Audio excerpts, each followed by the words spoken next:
Okay. Welcome to this year's Shark Tank.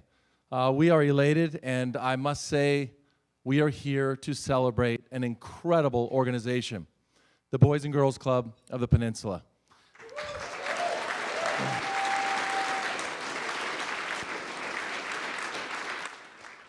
I'm humbled and honored to be the host tonight. By way of introduction, my name is Jeff Williams. I get nervous and all this fun stuff just because this means so much to me. Yes, I'm not sure why my mom kept this card, but she did. She handed me an envelope 5 years ago and had a bunch of old report cards. They were all A's, by the way. At least that's the ones I showed my son. And I don't know why she kept this card, and it just reminded me that this was a big part of my life, and I feel so blessed. So I can't tell you how much I appreciate everybody being here. When you look at this cast of Sharks, these are amazing people, so thank you so much for being here. And thank you guys and gals. I love it. I appreciate it. And you think about the audience, right? This is a huge commitment, and we're so excited to be here and so excited to have such an amazing audience, and I just want you to know we all greatly appreciate it. So the ask, the goal. So the goal tonight is to raise $950,000 to educate 1,300 students that live in underprivileged and impoverished areas right in our backyard. So we have a very unique opportunity tonight. And that opportunity is to close the opportunity gap that resides just on the other side of the freeway. And if you spend time in East Palo Alto and East Menlo Park and Redwood City, you would know that these children don't have the same chance that we do. So I ask you tonight to celebrate the opportunity to close that opportunity gap, but more importantly, enjoy this evening and learn a little bit about what we do at the Boys and Girls Club. Thank you.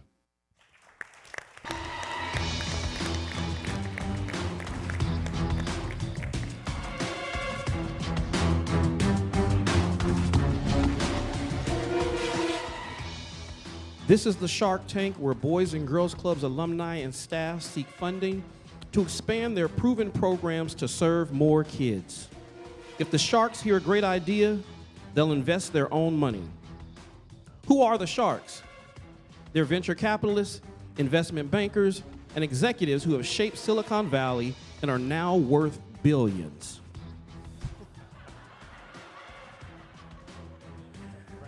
Born in Jakarta, Indonesia, Teresa Gao is a 5-time Midas lister. At Excel Partners, she invested early in the real estate search engine Trulia and the business security company Imperva. She then founded Aspect Ventures, where she invests in commerce and security technology companies. Her recent investments include Cato Networks, Self-Score, and The Muse. Peter Chung is the CEO and managing director leading the Venerable Summit Partners. The oldest son of Korean immigrants, he's made multiple appearances on the Midas list on the strength of 16 public exits for investments like Akasha Communications, Ubiquity Networks, and MACOM Technology Solutions. His biggest home run to date was an investment with eTech Dynamics, one of the best growth equity investments in history. Frank Quattrone is considered Silicon Valley's leading tech banker, the man who has done more to make Silicon Valley over the past 30 years than anyone. He has advised companies like Amazon, Netscape, Cisco, and LinkedIn on more than 500 mergers and acquisitions with an aggregate transaction value over $650 billion. Most recently, he founded Catalyst Partners. Jonathan Turner is a founder and co-president of Catalyst, overseeing the consumer technology and software groups. He has advised on deals and investments for Silicon Valley unicorns like eBay, Orbitz, Datalogic, Ancestry.com, and LinkedIn. Ian Smith is another of the preeminent bankers of Silicon Valley. He's negotiated some of Silicon Valley's most historic deals, including eBay's $45 billion spinoff of PayPal, Facebook's $16 billion IPO, and its $19 billion acquisition of WhatsApp, and LinkedIn's $28 billion sale to Microsoft. TPG Capital's John Martin is one of the top private equity investors in the world with a focus on technology buyouts. Among his most famous investments was semiconductor equipment maker MEMC Electronic Materials Incorporated, where he set a new industry standard by turning a nominal $6 million investment into $2.5 billion. Jeff Weiner is widely considered one of the very top business leaders in the world. He led LinkedIn to its IPO in 2010 and built a business that has gained the respect of leaders across the globe. Last year, he executed the company's historic $26 billion all-cash merger with Microsoft. Most importantly, Jeff is committed to making our community a great place for all kids to grow up as a BGCP advisory board member and true partner to the organization. The following are actual negotiations between BGCP entrepreneurs and investor sharks. The sharks invest their own money to support our community youth. An offer is absolutely being made to solicit from the viewing audience.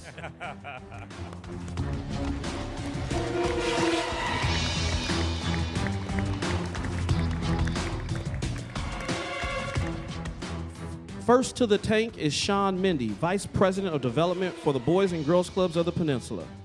Sean is a graduate of Cornell University, Stanford University School of Education, and the University of Southern California's Marshall School of Business.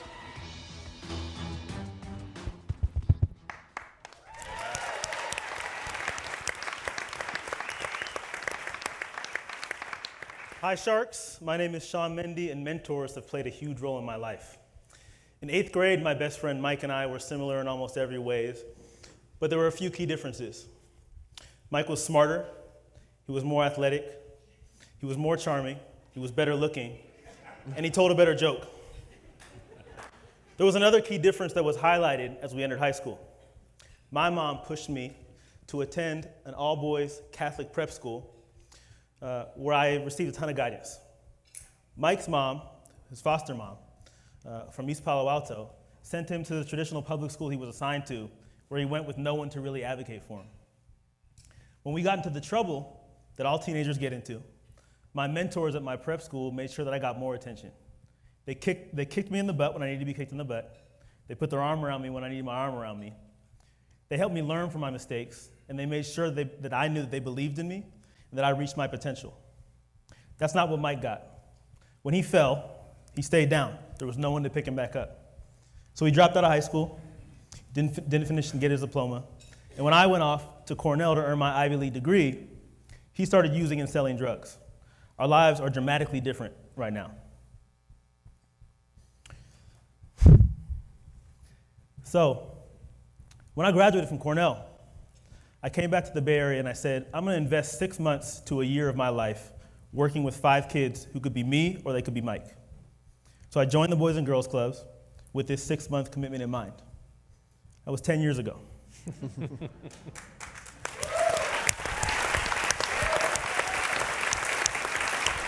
And there's 2 reasons that I say, there's 2 reasons that I've been here for a decade. The first is Peter Fortenbaugh, our executive director who's not feeling well today.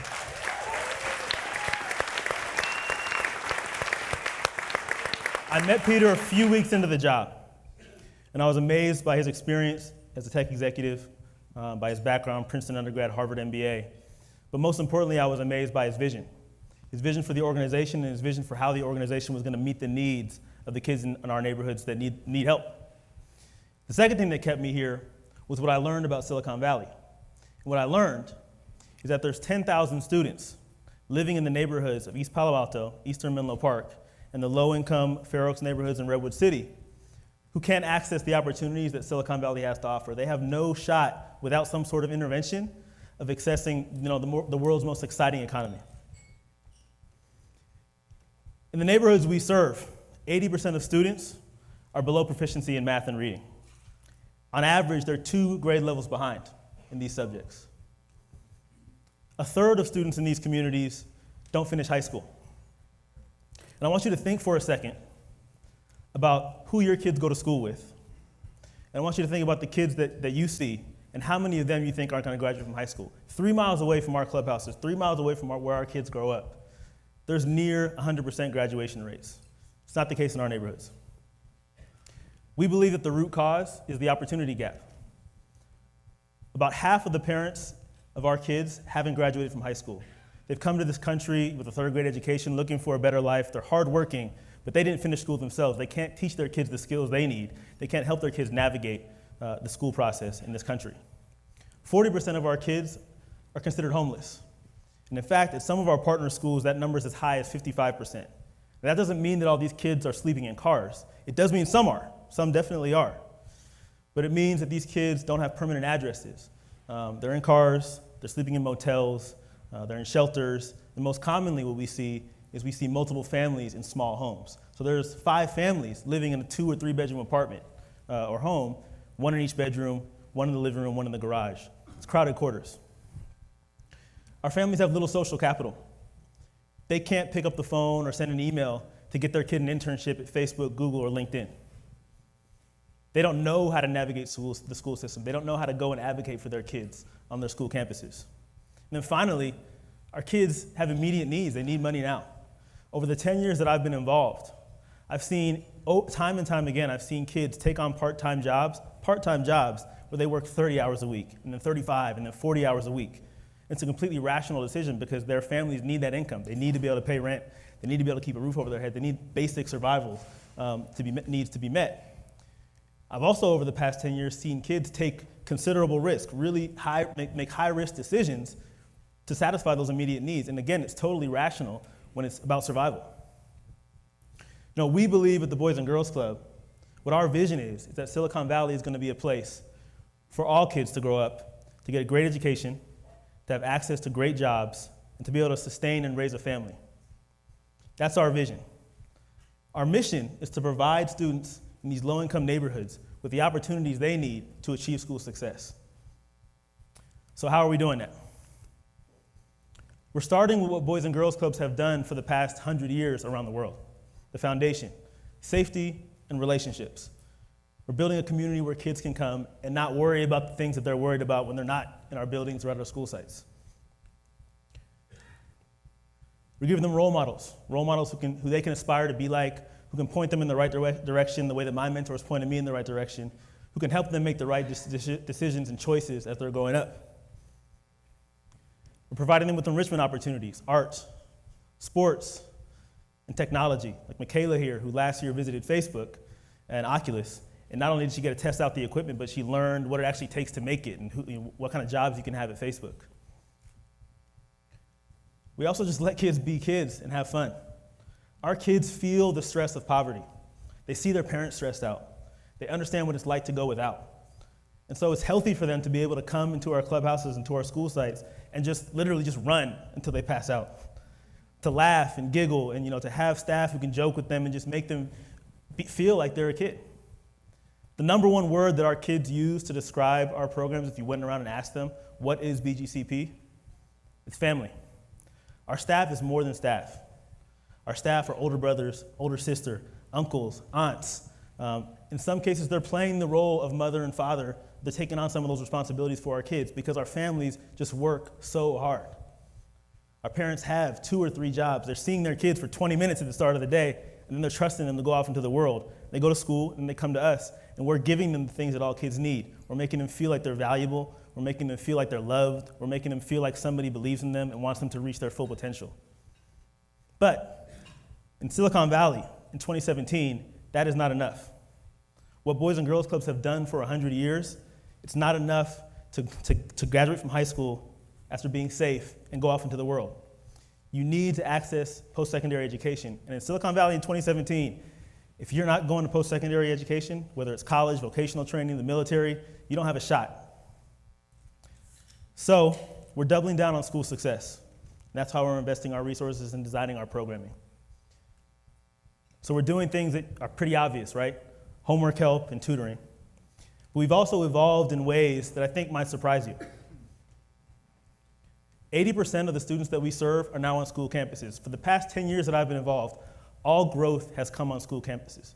And there's two key reasons that this has been so beneficial to our organization. The first is simply dollars and cents. We're not leasing new real estate in Silicon Valley, and we're not doing capital campaigns to build new buildings. Every dollar that we get is going directly to programs, to improving our programs and to delivering programs to meet the needs of our kids. The second is it allows us to collaborate more closely with our school partners. So we have full-time staff embedded now on 9 school sites across the 3 neighborhoods that we're serving. And what they're doing is they're working closely with the principals, with the teachers, with the superintendents, strategizing about specific students, understanding what's happening during the school day and how we can complement that in the afternoon and in the summer. And it's this collaboration that's, I think, taken our programming to new heights. All of our growth has come on school sites over the past 10 years. We're sharing data with schools in ways that we never have before. And what this is allowing us to do is come up with new innovative programming that we just couldn't do a few years ago. Here is Miss A working with a group of students who have been grouped by their proficiency level. So what she's able to do is work with them in these small groups, and this is the launch of our new blended learning program. This is the first year we're doing it because we now have the student data. She's working with these 6 kids, and when she gives feedback to one of them, since they're all at the same proficiency level, the feedback is relevant to all of them. What you can't see as well is, in addition to this small group she's working with, you've got a group of students working independently on a project that's been designed with their proficiency level in mind, so it's completely appropriate for them. And then on the way back, you see kids working on computers. And so now, because we have these proficiency levels, we're able to leverage technology to deliver personalized learning. So these kids are using the same program, the same learning platform they use during the school day, after school, to extend the learning day and to expand the learning day. And that's been really key to our programming. Kids who participate in our programs now get an additional 700 hours of learning time by participating after school and in the summer. The schools are doing a good job. The schools are working hard. The schools can't do it alone. And the kids don't need more school, they need more learning time. They need learning to be fun, they need it to be relevant, and they need it to be delivered by staff like our staff that look like them, have shared similar experiences. And so with the 700 hours, they're getting an additional 60% of learning time over the school day alone. That's like going to school for another 180 days. Now, it's not more school, it's more learning time. But we've just found this has been, really valuable, and we're really excited about this. Key to making this all work is the staff. And over the past 10 years that I've been involved, this is another evolution I've just been super excited about. We've invested heavily in human capital. So Marilyn Addy, I don't know where she is, I can't see her. But Marilyn's incredible, and we hired her recently. Harvard undergrad, Stanford MBA, worked at Bain as a consultant, came to us, and is now leading our HR after having no real experience in HR, but she's a quick learner, she's an athlete. And as somebody who's left the organization twice, I've left to get advanced degrees twice, without the intention of coming back. When I've come back on the eve of graduation, and I'm sitting in Peter's office as a friend, just hearing about how things are going, and he starts telling me about who he's hired, I'm like, I gotta be a part of this team again. The mission's too important, and it's too fun working with these talented people who have advanced degrees from the schools that you see on my left, folks who are studying education, getting education leadership degrees, getting policy degrees, and then people who just have great, relevant professional experience too. The companies you see on my right, your right. So we've got great staff, but one thing that I'm also really excited about is the board that we have. Our board is made up of not just community leaders, but it's made up of business leaders who are helping us be strategic and be sure that we're fully leveraging our resources and efficiently deploying them. It's full of education leaders and government leaders. The provost of Menlo College joined our board, the assistant superintendent of Sequoia. So they're sitting and they're working with our staff on designing our programs. Our board management, the dance that we're doing with them is inspiring, and it's really just growing our programs and improving them. So with the people that we have involved and with the partnerships that we have with the schools, our programs are better than ever, they're stronger than ever. And we're serving more students than ever. Over this past year, we've added 400 more students to our programs. We've gone from 1,900 students to 2,300 students. And this was actually made possible by the Sharks at last year's Shark Tank event. So no pressure, but we're trying to keep growing.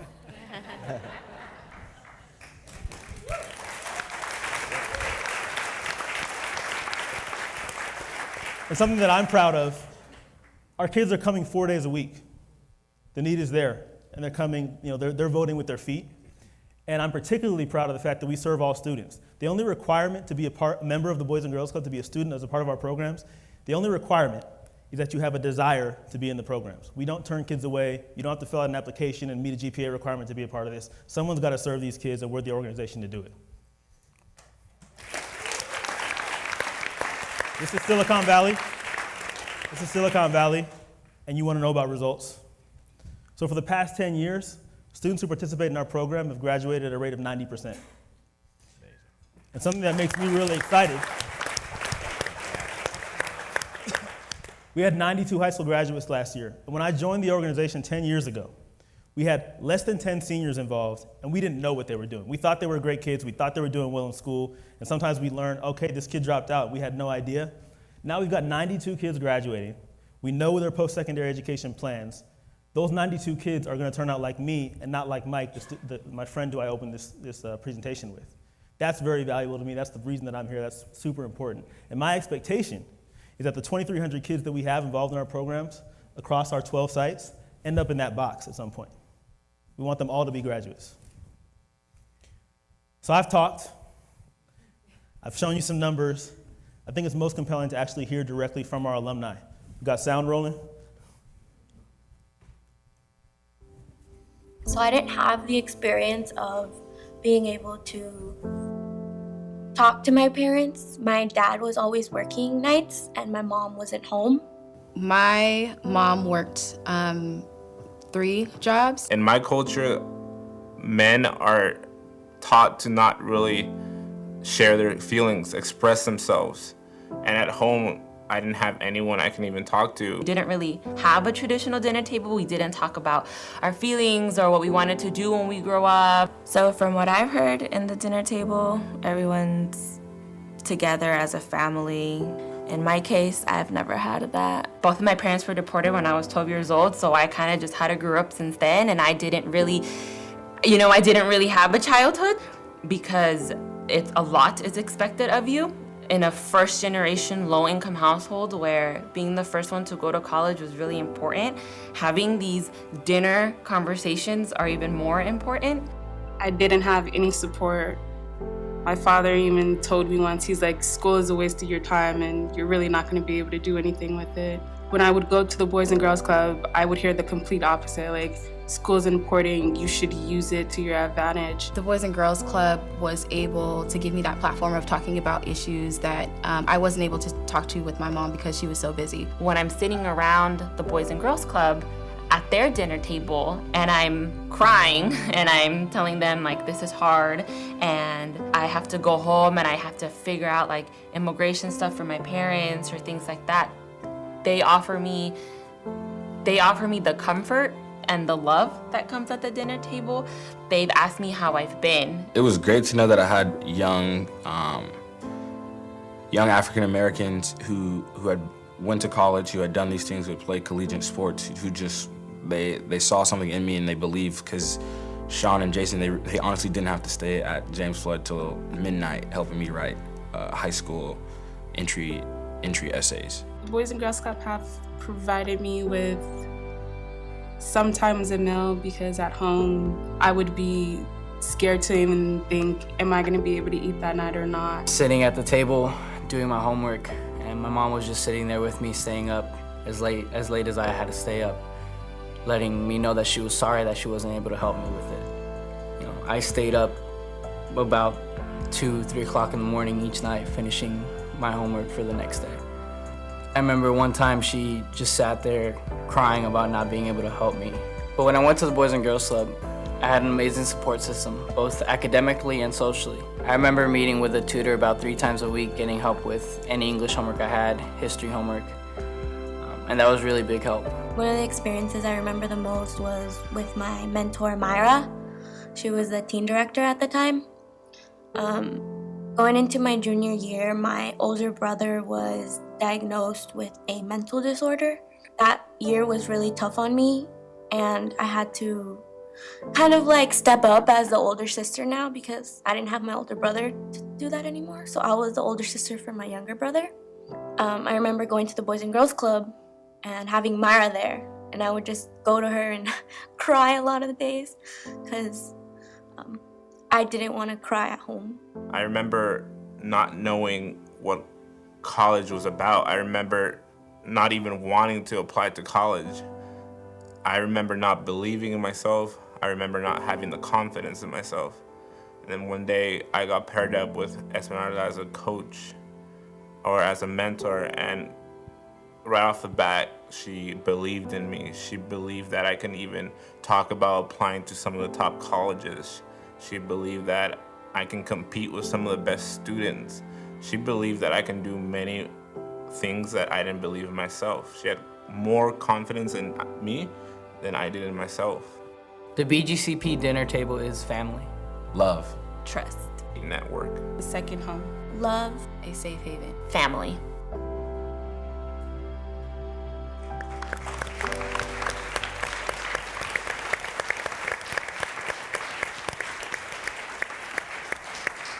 So that's why we're here. That's why this matters.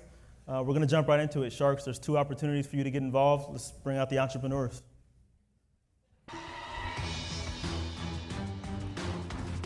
First in the tank is an opportunity to support innovative cross-sector collaboration. Erin Brannon is a graduate of Cornell University who earned her master's in public administration from NYU. She currently serves as BGCP's vice president for school-based programs. Eric Granados is an East Palo Alto native and Army veteran. He leads the Boys and Girls Clubs of the Peninsula at Brentwood School Site. Good evening, Sharks. I'm Erin Brannon. I grew up in a valley a little further south of here, California's Central San Joaquin Valley. And in high school, I was told by a high school counselor when I showed him my college list that included Cornell, that I should lower my expectations and not try to be a little fish in a big pond. And when I was sitting at my high school graduating class of about 500 students, the principal was celebrating the fact that 60 students were going on to a 4-year college after high school graduation, and that 50% were going to be pursuing some sort of post-secondary education. I wasn't celebrating that. That was the moment when I decided that my life's work would be about making sure that all young people get the opportunities that they deserve to realize their potential. And that's why I'm here at BGCP. Tonight, we're looking to raise $500,000 to provide summer instruction for 1,000 students. And with your $500,000 investment, we're offering you 100% equity.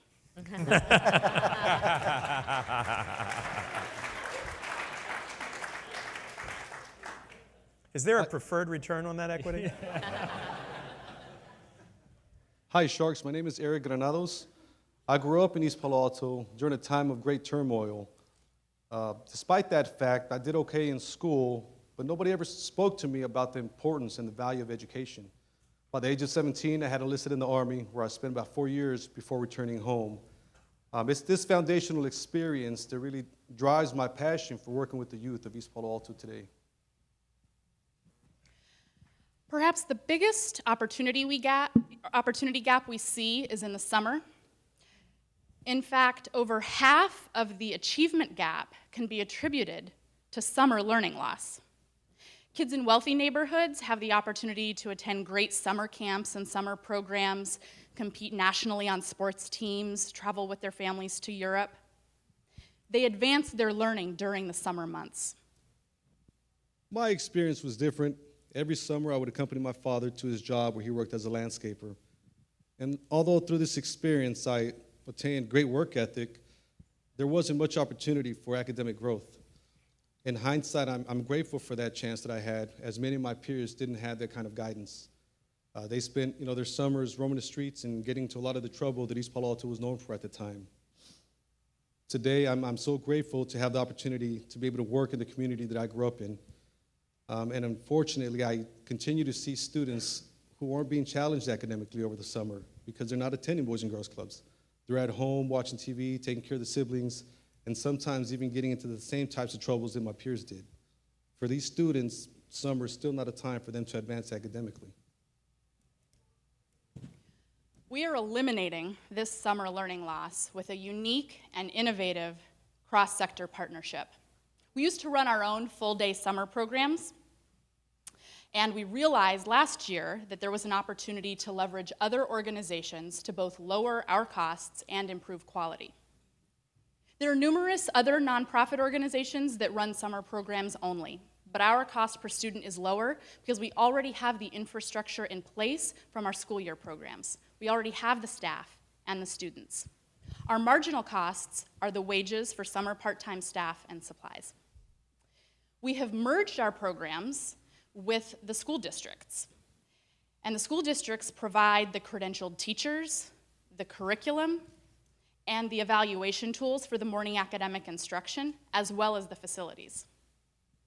Third, we've identified a fantastic for-profit summer camp partner in Camp Galileo. We use their curriculum and training for a robust afternoon enrichment program. We piloted this last year thanks to a grant from Mark Zuckerberg's foundation, and we want to continue it this year. And finally, we recruit 150 high school volunteers who want to make a difference in their communities to help lower the student-to-teacher ratios in the classrooms. This also strengthens our communities by bringing together kids from both ends of the economic spectrum to create shared understanding and compassion. Our summer program runs 8 hours a day for 5 weeks. The morning session is led by certified teachers with the support of Boys and Girls Club staff and volunteers, and is focused on math and literacy.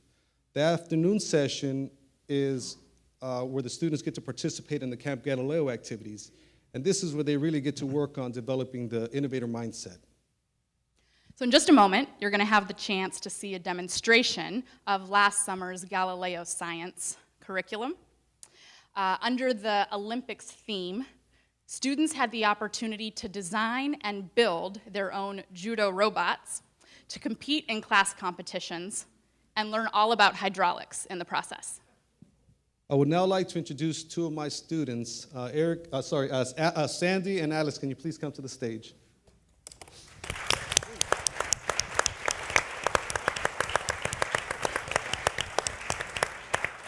Hi, nice to meet you.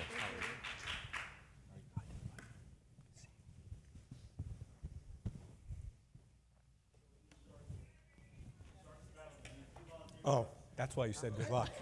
I was trying to figure it out. Okay. Come on. That doesn't bode well. Both. Okay.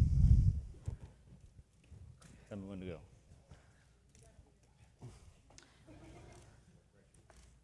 So they've got syringes attached to hoses. This is the hydraulic system.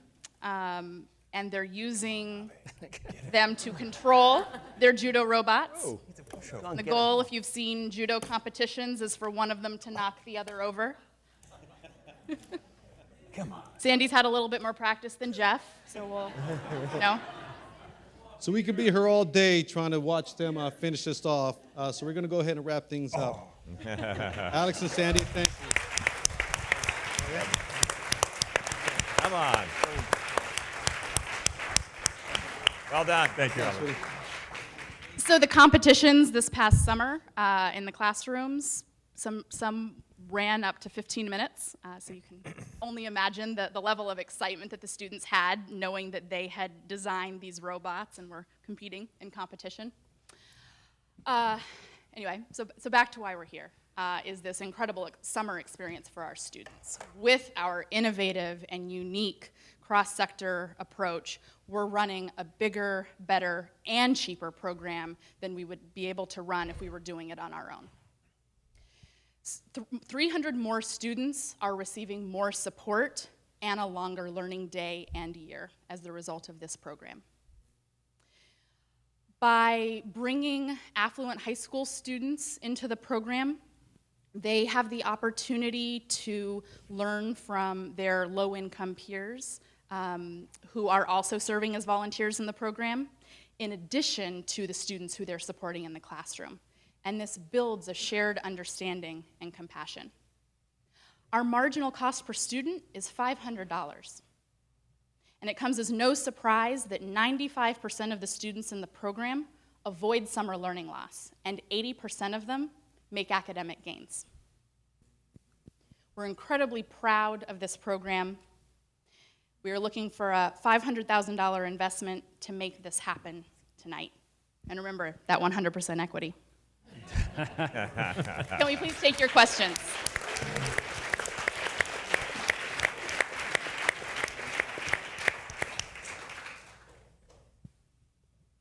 You mentioned that you had a pilot program. What did you learn from the pilot, and how is it going to be different now that you had a chance to experience it? So what we learned from the pilot program, which is really this cross-sector collaboration, and as well as bringing in the Camp Galileo curriculum, that it actually went incredibly well. And so we plan to continue it. Galileo develops a new theme each year and new curriculum each year, and so we're engaging full scale with them. We've learned some things about how to adjust a curriculum that is intended for a week-long summer camp into a 5-week academic experience for students, and so we're making some tweaks to how the curriculum itself is delivered, as well as sharing data with our partners. We've made some improvements there to make sure that it's truly a collaboration. Thank you. Let me and Frank negotiate your equity package next time. My question is, how are you going to measure success? So we measure success in a few ways. Most importantly, we're looking to see that students avoid summer learning loss and make academic gains. And so we look at their proficiency data from the end of the school year and compare it to results from the beginning of the next school year to understand whether or not the program had an impact on their academics. We also want to make sure that students enjoy coming to the program.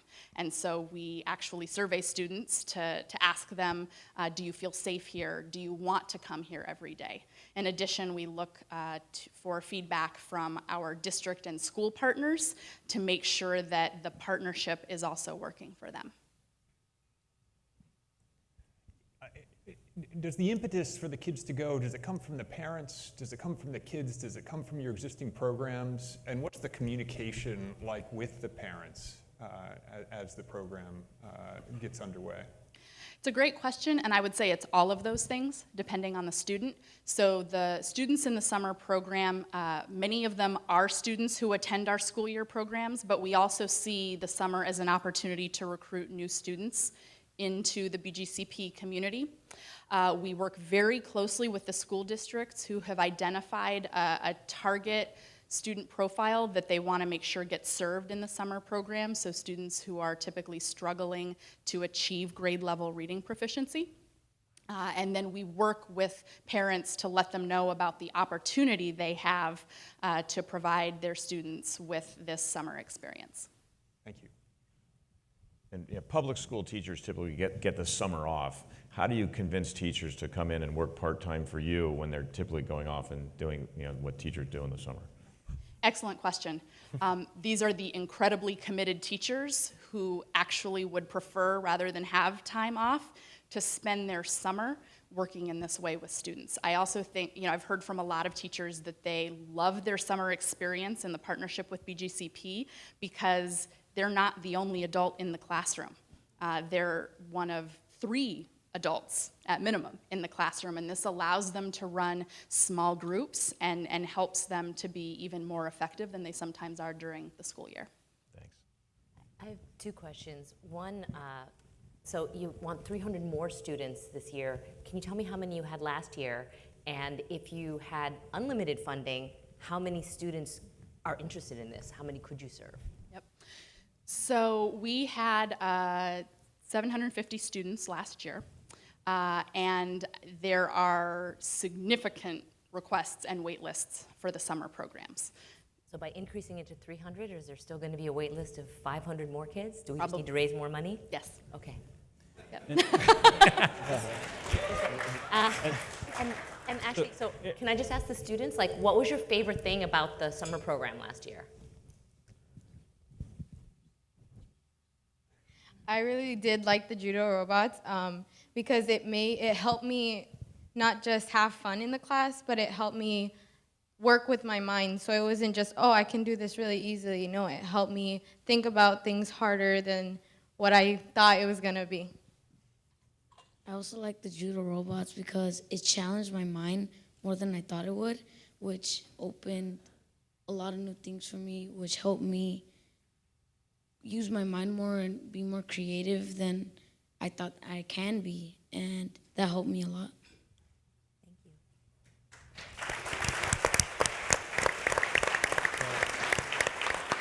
One for you and one for them. The first question for you guys is, what percentage of the kids who attended last summer do you expect to attend this summer?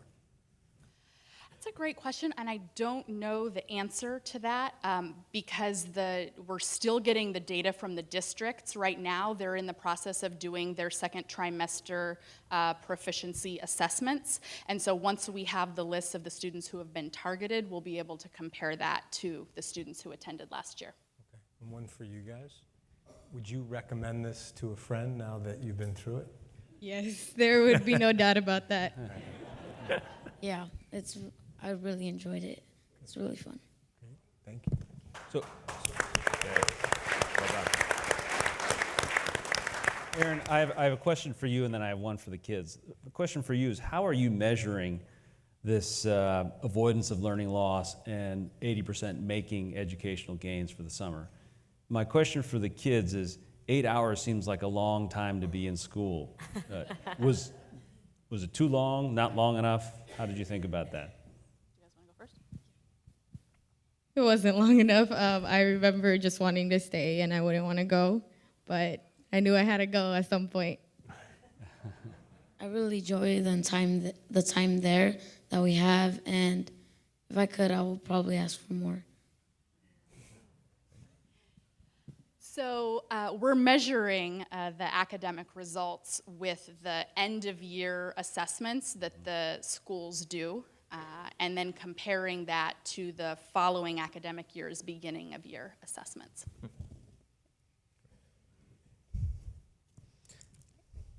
Thank you very much.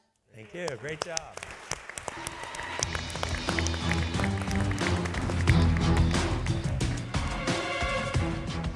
Next up, we have two community leaders who are giving more first-generation students the opportunity to complete college. Esmeralda Ortiz is a graduate of UC Berkeley who earned her master's in public administration from USC. She currently serves as BGCP's Director of High School Success Programs. Sandy Orozco is a BGCP alumna and a junior at San Jose State. This future psychologist was BGCP's 2014 Youth of the Year. Hi Sharks, I'm Esmeralda Ortiz, and we're looking to raise $450,000 to help 300 students be the first in their family to graduate from college. Growing up, my dad was a gardener and my mom was a seamstress. And they provided a loving home, a lot of love and opportunities for me and my siblings. But they didn't know the steps that I needed to take in order to go to college after high school. It was 9th grade that I was selected to be part of a college preparation program. And through this program, I received the necessary guidance to be able to attend UC Berkeley after high school. And when I think about my own experience and that of my friends that dropped out of high school, friends that went on to community college, but had all the potential to be able to go to Cal like me, you know, that guidance in the preparation program is what made the biggest difference. And I've seen firsthand the value of college success programming for first-generation college students like myself, and that is why I've dedicated my career to this kind of work and helping students who are in similar circumstances as I was when I was in high school.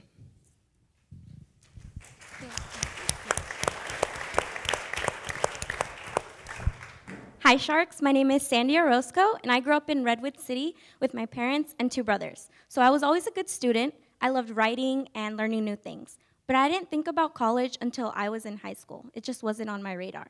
Both my parents wanted me to do the best in school, but they didn't know how to support me. So they didn't know how to navigate the ins and outs of high school or how to help me prepare for college. My parents worked hard. My dad worked as a busser at a restaurant, and my mom was a cashier at a hotel. So they simply told me to go to school and do what the teachers told me. When it came down to the college application process, I was completely lost. And I remember I met my mentors at the Boys and Girls Club, Esme and Myra, and they helped guide me through the whole college application process. And now I'm not just a junior at San Jose State University, I'm also a mentor at the Boys and Girls Club working with our first grade youth.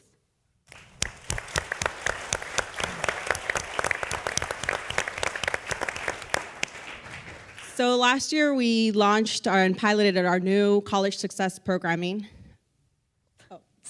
So I'm getting ahead of myself, I'm sorry. I'm so excited, I want to tell you about the program already.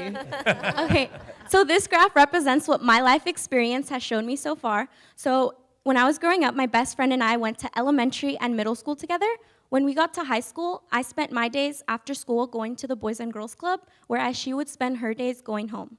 She didn't get any exposure or guidance on the path to college, and she felt off track. I remember being sad on my own graduation day because I was thinking about her. For my friends who did graduate college, for my friends who did graduate high school, they saw college as something that was unattainable and unaffordable. So they didn't have the knowledge or resources, and they kept working right after. They just started working right after high school. So for me, I'm going to be part of the 8% who graduates college, and like Esme, be part of the 2% with a professional degree. I believe that with our college success program, we can help raise these graduation rates.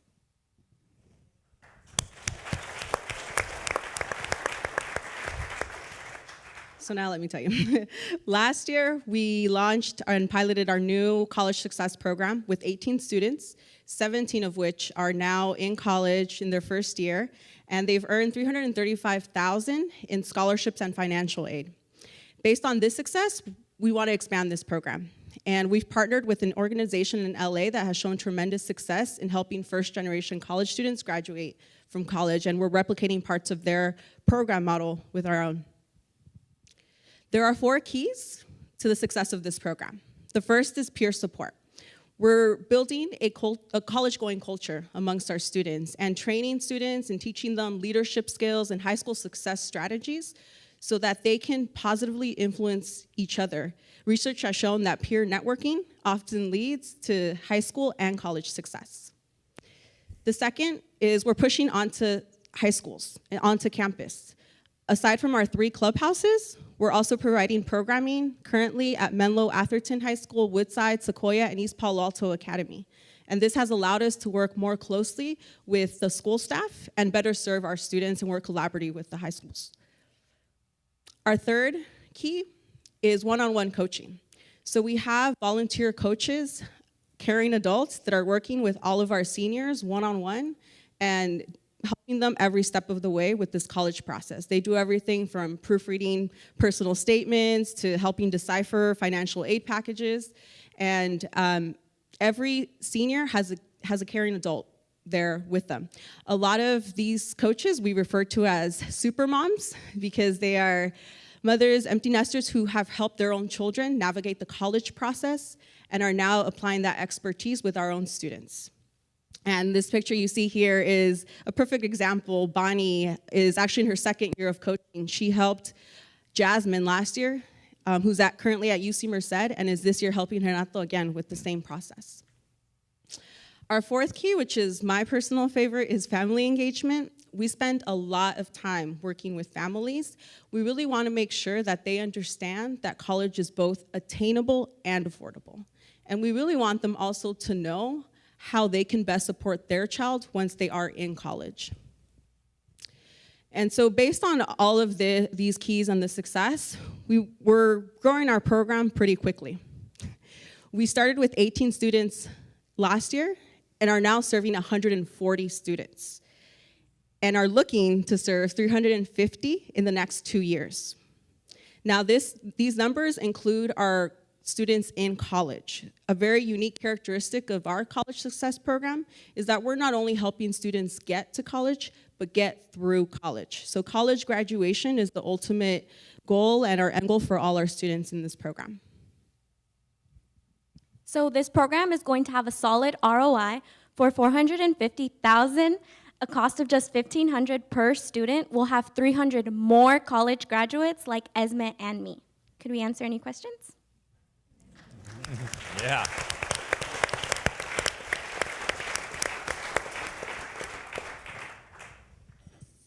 I was just wondering, because I come from a similar background. What does it mean to you and to your families to be the first member of your family to graduate from college or to go to college?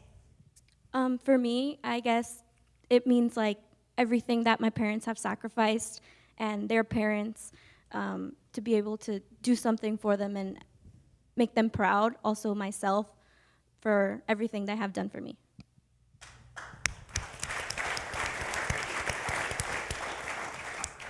So I think for myself, in terms of just my family, and I think this is true of a lot of our members that I've observed, once you get one child or one student into college, that transforms that whole family. So it goes beyond the student. It influences what younger siblings will do, and it also empowers the student to do a lot more for the family and for the parents. And so that's been true in my family, and I've seen that amongst a lot of our students' families as well. I'm sorry, I get two questions because everybody else has two questions. And if you look back on your Boys and Girls Club experience, and what was the magic light bulb moment, or what was the most significant experiences that made it transformational for you, that enabled you to be the first member of your college family to go to college? What was that, and do you try to incorporate that into this program? For me, it was knowing I had not just my family, I have my family at home, but I had someone else to turn to when things weren't going well at home. So for me, what was most transformative was having someone to talk to, having someone to be there for me and listen to me when I wanted to be a role model at home, somewhere I can just let my guard down and have someone talk to me and be there for me and give me advice. I think that's what helped me the most, and they all love me there, they're so supportive, and I want to make them proud too. So it encourages me as well. I think for myself, and to answer sort of the second part of the question, how we integrate it into the program. So for me personally, it was seeing my parents come home every day tired, physically tired of a day's worth of work. And I think those images replayed every time I had a final at Cal. I was like, I need to study, I'm not gonna fail. I can't, because failing meant failing in front of my parents. And so those images would come to mind. And I think for students, that peer support, so we're all in this together, and we're gonna get to that end goal of college graduation. That's what I think a lot of students, they don't want to fail in front of their peers. They wanna all push each other. And also with the staff, if they fail, it's like you're disappointing the staff. They feel that sense of like, no, I need to persevere, regardless of how hard it may be. Thank you. So are the children or the kids here looking for help and not getting it because the Boys and Girls Club doesn't have enough money, or is it really the Boys and Girls Club needs to go out and find these people and influence them and make sure they know they can be helped and get to a better place? Which one, or is it some combination? It's a little bit of a combination. So we have when presenting about our program, we open it up to all students that are aspiring to go to college. So it's open to everyone. And interestingly enough, a lot of students are receiving some support or some element of what we're doing at the high schools, through AVID, through BUILD. Some of them are part of some other college programming. So we work collaboratively with those programs. But what they get at Boys and Girls Club is sort of holistic. And I'll repeat again, one of the very unique characteristics is that we're committing to supporting the students through college graduation, and that's something that's very unique and that research shows is very much needed for first-generation college students that often drop out within their first year in college. That's something I wanted to follow up on, which is the college support. How does that work? You have kids all over the country, presumably, a lot in California at the state school, of course, I imagine. Yeah. But how do they use the help? How often do they get help? Can you tell me a little bit more about that side of things? Yeah, so this is this is part of our new pilot program, right? And so what we've been doing this year with our college freshmen is checking in with them on a quarterly basis and making sure that, so each quarter we focus on different things, like reminding them to renew their FAFSA. And one of the biggest things is connecting them to existing resources at their campus. And so these check-ins are done via phone, email, text, and that has been the biggest difference in ensuring that students are keeping up to date with renewing FAFSA and registering for classes and just making sure that they're on track. And because what we've noticed was that in the past, when we weren't having regular check-ins with students, there was a lot of information that we didn't know. There was a lot of things that were happening that we didn't know. And one prime example I'll give you is just this year, one of our freshmen at Merced was having a very difficult time with her science classes. And she went in pre-chem major. And she went on academic probation because she was coming home a lot due to her father having a lot of health issues. And so during one of our check-ins, the staff was able to guide her and helped her actually write an appeal letter so that she wouldn't get kicked off from campus. And she actually ended up switching her major and is now doing much better academically and feels a lot more connected to the school than she did. And you know, that's something we wouldn't have known had we not had one of those check-ins with her. Quick questions or one final question from Sharks. We will send you our S1. We'll follow up if necessary. One quick question. We promise everybody we get them home for dinner. One quick question, and kudos to you both. A tremendous accomplishment. My question is, how are you going to use your alumni network and those who come out of the program to reinforce the program for future students and show what they've achieved and their success? So Sandy is a perfect example. She'll come back. No, so we actually already do that. We had last year during our summer academy of our launch of our new college program, we had a panel of all of our alumni. So we made sure intentionally had alumni who had gone to a CSU, UC, private, community college, and oftentimes we will provide opportunities for our current high school students to interact with our alumni, either who have already graduated from college or are currently in college, and just to learn from them directly. And they always sort of reinforce what the staff are saying, but it always is a different message when it comes from students that are, closer in age with our members.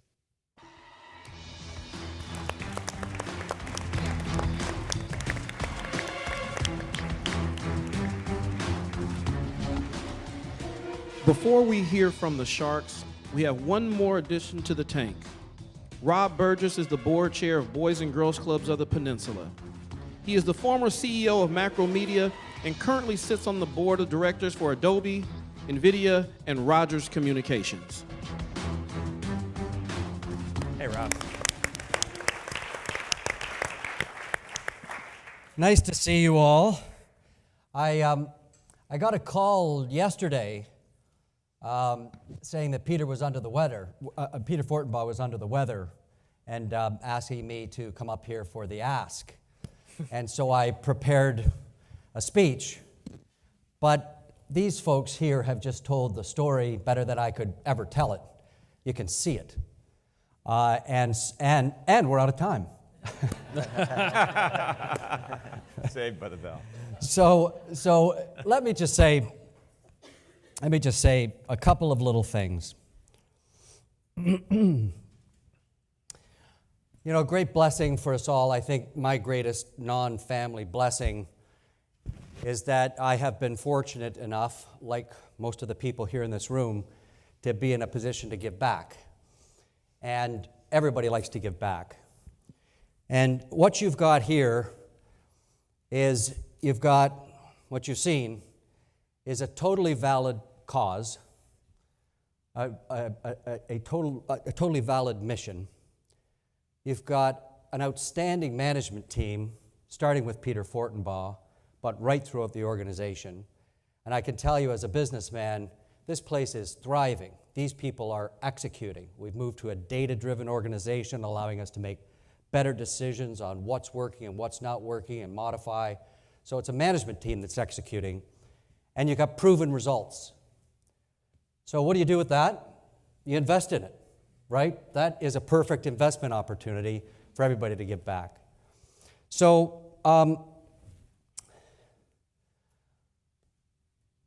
Merv Morris was an original person who did a lot of the heavy lifting to get these clubs off the ground. And he said this one time, and it just really stuck with me. You know, our kids, our town, our watch. And I think he said it. They had got the club going, and then there had been a downturn in the economy. And that, you know, had people getting a little skittish about participating. And he said this line, he put his hand up and said, you know, not me, I'm not getting skittish. These are our kids, our town, our watch, and I'm still in. And that allowed, and that was a real leadership kind of thing, so that the Boys and Girls Club continued through that period. I'm going to show you a map. So this is the area we live in. This is where the clubhouses are, and this is where our kids live and their families live. And this is where all the parents work. Isn't that astonishing? So these families are an indispensable part of our community. We see them every day. They're part of the fabric and what makes Silicon Valley great. So these are our kids, and this is our town, and this is our watch. So with that, I'm going to turn first to the Sharks to see who's in, and then to the audience. And I want people to stand up, and we'll start right down at the end. Ian Smith, are you in? I'm in. Look, I've had the...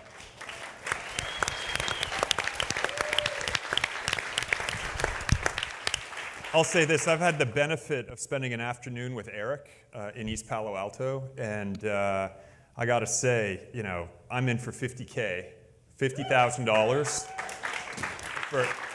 for Aaron and Eric for the K-5 program. But I was really impressed with Sandy and Esme, so I'm just gonna double that, and I'm in for another $50 for the College Success program. I think it'll be one of the best investments we'll ever make. Thank you. Peter, are you in? I'm in. I will say, first of all, that I was very impressed with both presentations. I thought Aaron and Eric and Esmeralda and Sandy both did a terrific job. I loved how you're very data-driven, very compelling, very rehearsed. So I'm in. I will say that I was probably compelled by losing this robot match to an 8-year-old. So I'll say I'm in for $75,000 for the summertime learning program and $25,000 for the college program. But I will also match the donations from that table for either of the programs. All right.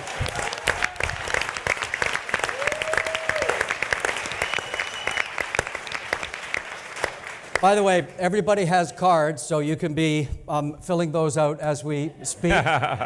Multitasking. Jonathan. I feel like a mini Shuck. I'm in. 2 incredibly worthy projects, and kudos to everybody who's involved with the organization here for doing some just amazing work. I was very compelled that Pete took this particular slot because I would have been crushed. I was happy to avoid that. But I have to say that the second presentation around first generation kids going to college really sings to me for many, many reasons. So I'm in for $20,000 for the first project and $30,000 for the second project. Fabulous.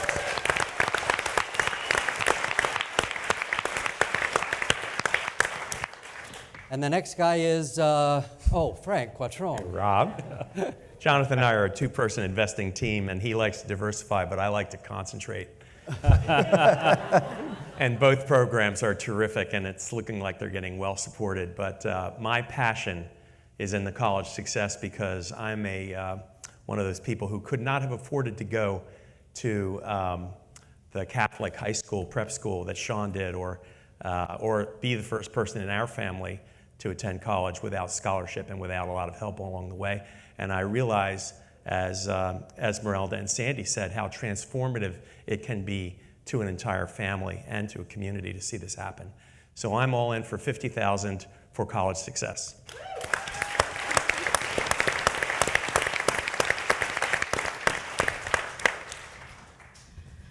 Well, I'm definitely in. I thought all of the both presentations were really compelling.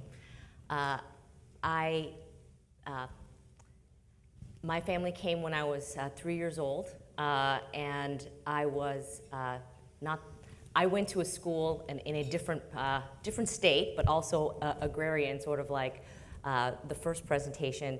And in my high school, less than 40% of the high school graduates went on to any secondary education. So I have to say that speaks to me. Plus, I also have kids who have gone to Camp Galileo, and I know what a privilege it's been and how much they love it. And I think all the kids in our town, in our community, should be able to go. I'm also very compelled, though, by the college students, and I've seen the importance of peer support and just letting kids know that, you know, financial aid is there for you. I was fortunate to be a recipient of that myself, and it's something that I give back to a lot. So I'm sort of torn here, and at the risk of, you know, Frank saying that, you know, I just can't make any decisions, which is true, I'm gonna give $30,000 to the summer student program and $20,000 to the college success program. Fabulous.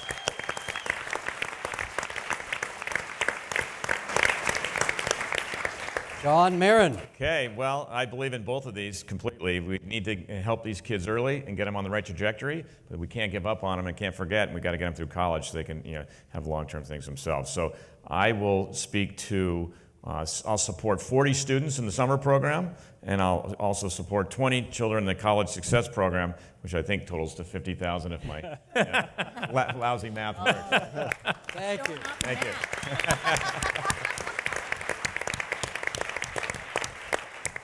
So John took the words out of my mouth. I don't see how you can do one without the other. We need to fix and address summer learning loss so we can put these kids on the right path. And then once they're on the right path, we need to make sure we get them over the goal line through the College Success Program. I thought both presentations were excellent. If the two kids who participated in last summer's program are looking for sales jobs, LinkedIn is hiring. These kids were outstanding, very compelling.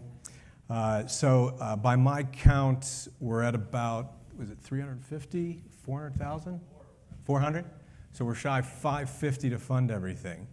So hopefully this audience is in a giving mood, but to help provide some incentive, I'll match dollar for dollar the entire audience. So if we can get you to hang on.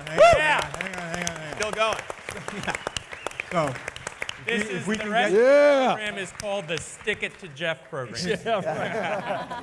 If we can get to 275 That was from you uncapped, guys, right, Jeff? I'm in for 275, and we'll fund both programs in their entirety. And so we don't create some artificial ceiling. If we go above that, we'll start putting those dollars towards next year's tank events.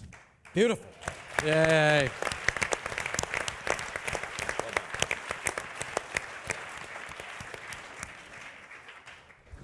The first part in my speech that I didn't give, it says Jeff and Jeff.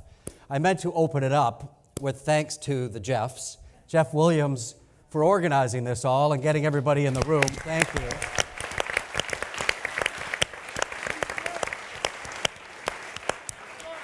But also to Jeff Weiner, not only has he been an unbelievable financial donor for the organization, but as importantly, you've made yourself available to the organization. You know, LinkedIn has the kids over all the time.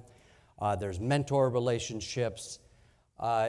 You know, I mean, if it wasn't for Jeff, our kids wouldn't know what LinkedIn is. You know, well, they wouldn't know what it feels like there. And they go over and they get a chance to see the facility and the vibrance of the operation and all the young people working there. It's fantastic, and other organizations have followed suit, Facebook and Google and others. But Jeff, you've really been a fantastic partner for us, and we appreciate it very much. Yeah, Jeff.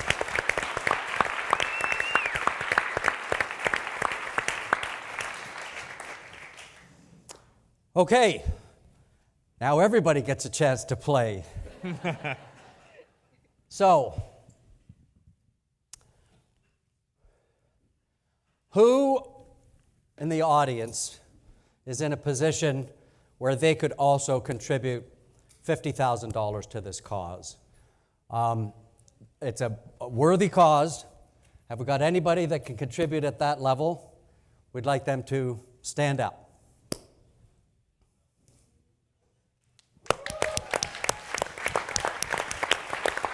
Ben.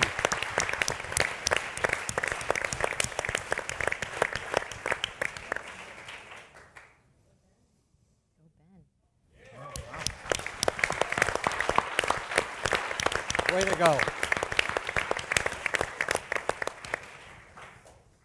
Anybody else?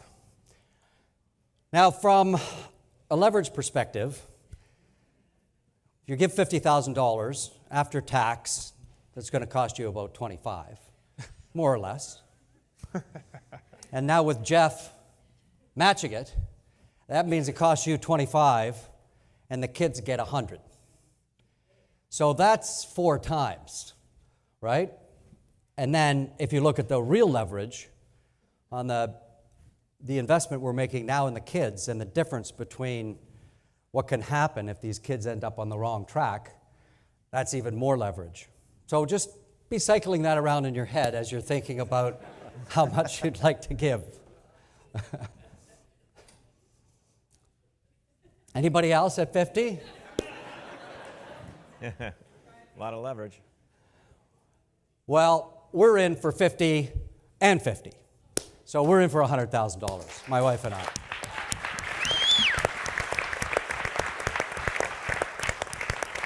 I did it after you, so you'd have to know. Okay. And we do take commitments over time, just in case you're wondering. Okay, $25,000. Anybody can see themselves? Jeff, thank you.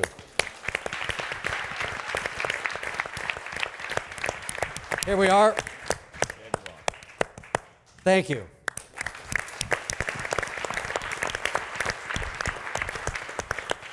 Only cost you $12,500. Sang, another board member. We've got a lot of board members in the audience here. We do have a terrific board. People were talking about it. We've added great people over the last 10 or 50, or over the last few years, and everybody's very engaged. It's an all volunteer board, of course, and also generous in donations. So thank you. Somebody else?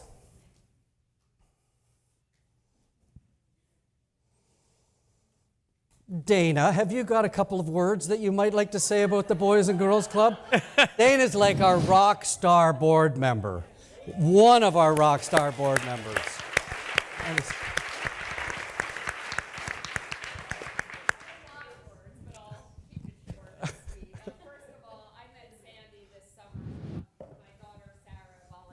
Running a soccer leadership program at the Boys and Girls Club, and was so fortunate to work with Sandy and about 9 other girls there. And she was struck, as I always am when I go to the Boys and Girls Club, by the leadership that exists within our community, within our neighborhoods. And Sandy was one of those leaders. So I was so excited to see Sandy tonight. And every time I go to the Boys and Girls Club, I'm so thankful to be a part of this organization every time I come to one of these events. And it's the kids, and it's also the incredible staff that's there, and the incredible community that we live in, that we all have this opportunity to be a part of the community that we have here. So thank you, Rob.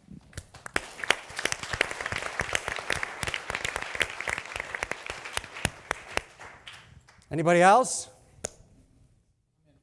All right. Yeah, Dan. Thank you. Good job, Dan.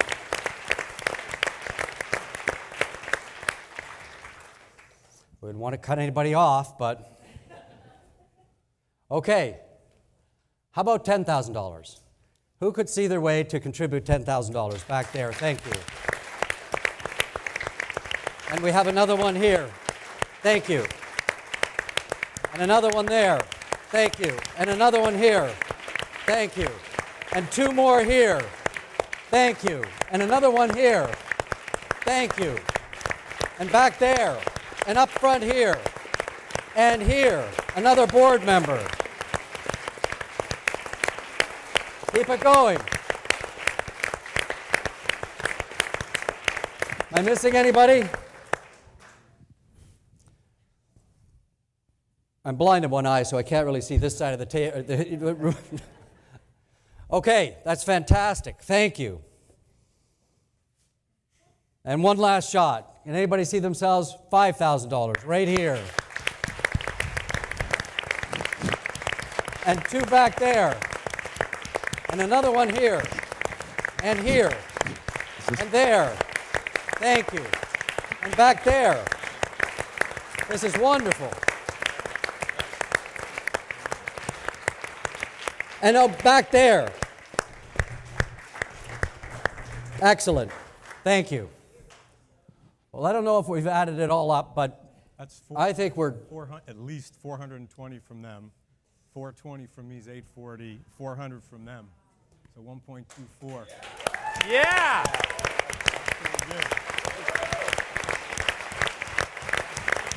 Yeah, that's amazing. You see, we are a data-driven organization.